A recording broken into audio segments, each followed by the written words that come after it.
Je crois qu'il est nécessaire que l'Afrique du Sud se focalise sur l'industrialisation de son économie. Giacomo Bonavera, Capitalist Asset Managers.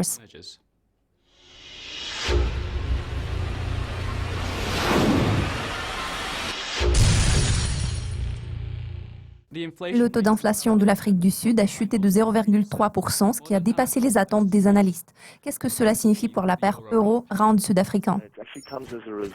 En réalité, cela est grandement attribuable à un raffermissement du rand sud-africain contre les devises majeures telles que l'euro, le dollar et la livre sterling. Au vu de l'appréciation de la monnaie sud-africaine contre toutes ces devises, y compris l'euro, il est bien naturel que l'inflation continue à reculer.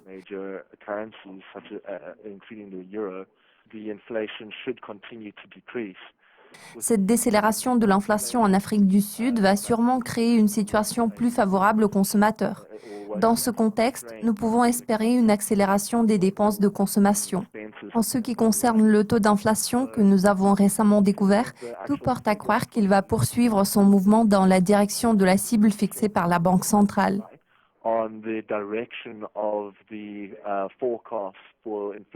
Il est à noter que les prévisions consensuelles n'ont cessé de reculer depuis janvier. C'est la raison pour laquelle les investisseurs pourraient se montrer de plus en plus intéressés par la possibilité de réaliser des investissements en Afrique du Sud. Après les élections locales, le parti politique ANC a perdu le contrôle à Johannesburg, étant le centre économique de l'Afrique du Sud. Le Congrès national africain s'est retrouvé dans une situation délicate. Ce changement se reflètera-t-il sur la paire euro-rand sud-africain? Je ne suis pas sûre que nous voyons des changements majeurs à court terme.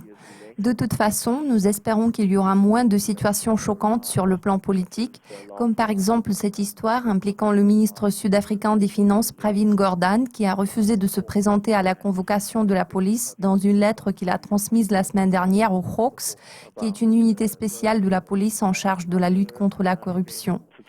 Le renvoi de plusieurs ministres a également déstabilisé la situation, ce qui a abouti à une dépréciation du rand sud-africain.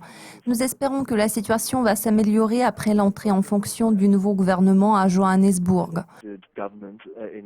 Pour résumer, nous espérons qu'il y aura moins de bouleversements politiques en Afrique du Sud en allant de l'avant, ce qui devrait contribuer à apaiser les investisseurs qui n'ont eu de cesse de retirer leurs fonds jusqu'à présent.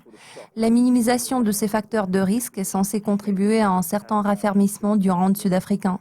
Heureusement, la monnaie sud-africaine est assez résiliente au choc, comme nous l'avons vu depuis le début de cette année. Nous nous attendons à un renforcement du rand sud-africain à long terme. L'Afrique du Sud envisage d'imiter le modèle économique chinois. Le pays a déjà un accord commercial fort avantageux avec la Chine.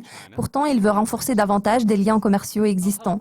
Comment évaluez-vous l'importance de ces relations ? Dans le cadre du développement des relations diplomatiques entre les deux pays, en 2015, la Chine a établi un partenariat stratégique global avec l'Afrique du Sud. Cela a favorisé l'essor des relations commerciales entre les deux pays ces dernières années. La Chine a investi beaucoup dans le secteur des ressources sud-africains. De toute évidence, cela va renforcer la situation économique de l'Afrique du Sud au fil du temps. Je crois qu'il est nécessaire que l'Afrique du Sud se focalise davantage sur l'industrialisation de son économie lors de la mise en œuvre des accords commerciaux avec la Chine.